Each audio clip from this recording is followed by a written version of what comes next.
نفس کیسے کمزور ہوتا ہے، تو یہ کسی ایکسپرٹ سے پوچھنا چاہیے، کسی ماہر سے پوچھنا چاہیے کہ اس کی کمزوری کیسے ہوگی۔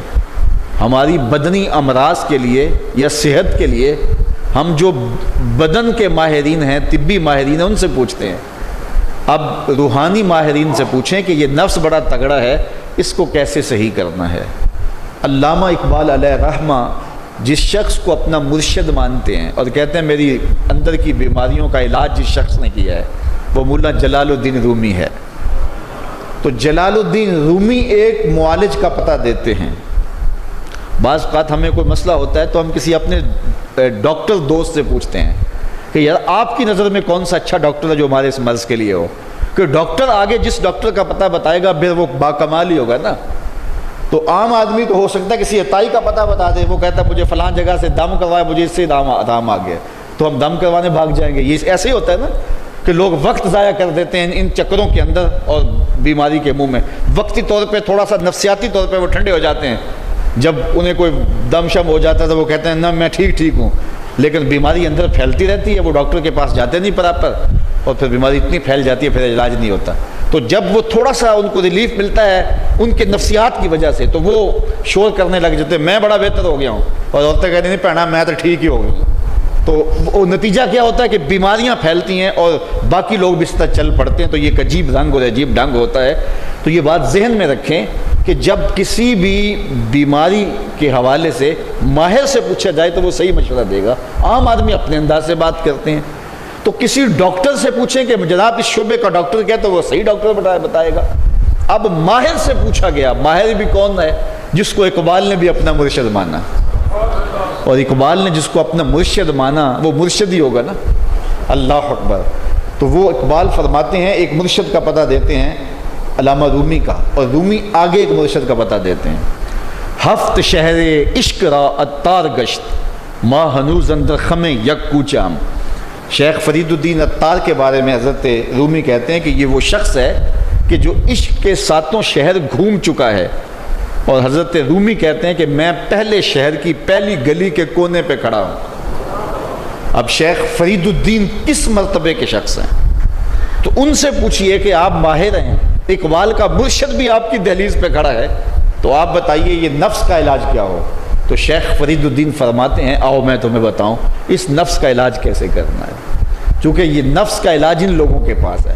باج فقیراں کسے نہیں ماریا، باہو ظالم چور اندر دا ہو، یہ ان لوگوں کا ہی کام ہے کہ اس کا علاج کریں۔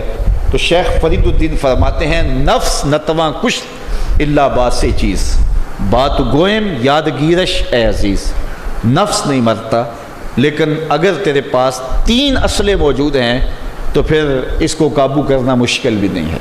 وہ 3 اسلحے کون سے ہیں ذرا سن لیجئے، اور اس نیت سے سنیے کہ ہم اس ماہ صیام میں اس پر عمل کریں گے اور اپنے نفس پہ قابو پانے کی کوشش کریں گے، کیونکہ یہ تقریر محض تقریر نہیں ہونی چاہیے کہ میں آ کے ہر سال کوئی بات سنا جوں اور آپ ہر سال سن لیں، تو اس سے کیا فائدہ ہوگا اگر ہم عمل نہیں کریں گے۔ تو اس نیت کے ساتھ سنیں کہ یہ ایک ماہر روحانیات کے ماہر نے ہمیں یہ مشورہ دیا ہے کہ اپنے نفس کا علاج کیسے کریں۔ تو کہتے ہیں نفس نہیں مرتا مگر 3 اسلحے ہوں تو ٹھہرتا بھی نہیں ہے۔ پہلا اسلحہ خنجر خاموشی، خاموشی کا خنجر۔ دوسری بات شمشیر جو، بھوک کی تلوار۔ اور تیسری بات نیزائے تنہائی اور ترک ہجوم، اور ایک تنہائی کا نیزہ۔ کہتے ہیں 3 اسلحے اگر تمہارے پاس ہیں تو یہ نفس قابو میں آ جائے گا۔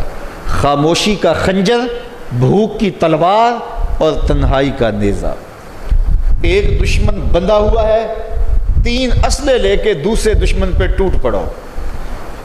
ماہ صیام میں بھوک تو پہلے ہی کاٹنی ہے، لہٰذا یہ جو ہے وہ بھوک کا ہتھیار بھی اس کے اوپر جو ہے وہ کارگر ہو گیا۔ اب خاموشی بھی اختیار کریں، کوئی فضول بات اپنی زبان پر ادا نہ ہونے دیں۔ میرے حضور نے فرمایا اگر تم سے کوئی الجھے، کوئی لڑے، کوئی بحث کرے تو تم اسے کہہ دو انی صائمن، جا بابا معاف کر میں نے روزہ رکھا ہوا ہے۔ تو اس طرح اس کو ٹال دو کہ جو ہے وہ انی صائمن، میں روزے سے ہوں، میں نہیں لڑنا چاہتا، میں نہیں کوئی فضول بات کرنا چاہتا، میں کوئی بے مقصد بات نہیں کرنا چاہتا۔ لیکن فرمایا جو جھوٹ اور جھوٹے اقوال اور اعمال نہیں چھوڑتا ہے اس کے بھوکے اور پیاسا رہنے کی اللہ کو کوئی ضرورت نہیں ہے۔ تو خاموشی اختیار کی جائے۔ اور تیسری چیز العافیت فی العزلہ، تنہائی میں عافیت ہے، اور یہ ہمیں اختیار کرنا چاہیے۔ حضرت شاہ نقشبند بخاری علیہ رحمہ فرماتے ہیں فقیر کے لیے بہترین جگہ مسجد ہے یا پھر اپنے کامل شیخ کی صحبت ہے، اور تیسری چیز تنہائی ہے، اور چوتھی جگہ سوائے ہلاکت کے اور کچھ نہیں ہے۔ اس لیے ہمیں کہا گیا بازار میں دیر سے جاؤ جلدی واپس آ جاؤ، مسجد میں جلدی جاؤ دیر سے واپس آؤ۔ تو بہترین جگہیں مساجد ہیں۔ کامل پیر اگر کسی کو مل جائے، آج تو اس دور میں کامل کا تلاش کرنا بھی ایک مسئلہ ہے، لیکن جن لوگوں کے انفاس کی خوشبو سے دلوں کی تربیت ہوتی ہے وہ مفقود نہیں ہوئے، اگرچہ تھوڑے ہیں، اگر طلب سچی ہو تو مل ہی جاتے ہیں۔ تو تیسری چیز فرمایا تنہائی۔